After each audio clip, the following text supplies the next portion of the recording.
يطيب لي باسم شعب العراق الترحيب بكم في بغداد السلام والتاريخ والمستقبل. کۆنگرەی لووتکەی وڵاتانی دراوسەی عێراق لە بەغداد بەڕێوە چوو.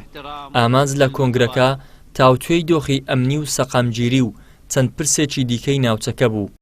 إيجابية بالمنظمات الأممية والإقليمية والدولية. بەپێی ناوەڕۆکەکەی بێت وا بڕیار بوو 9 وڵات لەسەر ئاستی لووتکە بەشداری لە کۆنگرەکە بکەن، بەڵام هەر یەک لە وڵاتانی تورکیا و ئێران و سعودیا لەسەر ئاستی وەزیرانی دەرەوە بەشداریان کرد.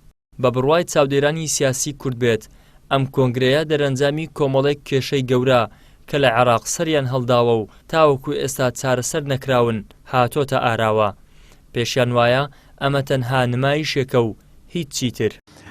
هەڵبەتە ئەم لووتکە لە دەرەنجامی کۆمەڵی کێشە هاتۆتە ئاراوە، لەوانەیە بەشێکشی بریتی بێ لەوەی کەوا سەرۆکی ئەنجومەنی وەزیرانی عێراقی زۆرێک لە خۆ عەرزکردن و عەرزکردنی عێراقە بۆ چونکە عێراق لە بەردەم هەڵبژاردنێکی داهاتووە، کۆمەڵێ مەرامی سیاسی لە پشتەوەیە کە دەتوانێت لەم ماوەیە عەرزێکی تەواوی خۆی بکات و زۆرێک لە زەماناتی دەست بەکاربوونەوەی لە قۆناغی دوای انتخاباتە هەبێ.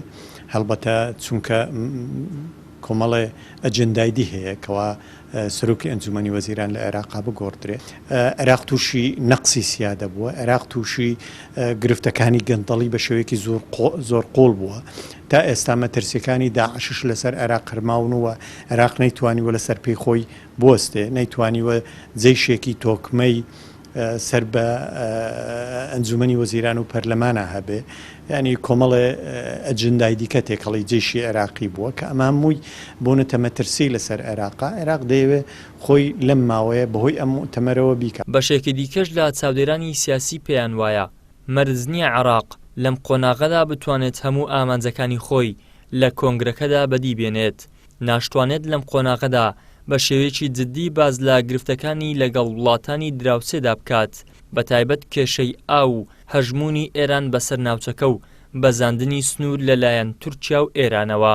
عێراق لەو لووتکێدا مەبەستی ئەوە نییە وڵاتان هاوکاری عێراق بکەن، واتە ئەوان دەڵێن عێراق ئێستا خۆی دەتوانێت خۆی ئیدارەی خۆی بکە و هێش و سوپاکەشی دەتوانێت بەرگری لە خۆی بکە، بەرگری لە ناوچەکانی خۆی بکە، بۆیە پێویستی بەهێزی بێگانە نییە، بەڵکو ئەم لووتکەیە بۆ تەعاون و شەراکەتە، واتە بۆ هاوکاری و بۆ هاوبەشیە لە نێوانی وڵاتانی ناوچەکە کە بتوانن گرژیەکان پێکەوە چارەسەر بکەن، بەڵام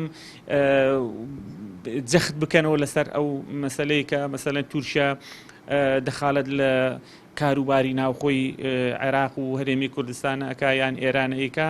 پێم وانییە بەو زەقیە بتوانن لەم قۆناغەدا ئەم مەسائلانە بوروژێن. لە کاتێکدا عێراق سەرقاڵی ئەم کۆنگرەیەیە، هەڵبژاردننی پێشوەختەی لە بەردەمدایە و لە ناوخۆشیدا گیرۆدەی دەیان گرفتە، بە تایبەت زۆری ئەو چەکدارانەی کە لە ناوچەکە لە ژێردەستی دەوڵەتدانین، ئەمەش گەورەترین کێشەی بۆ ناوخۆی عێراق دروست کردووە.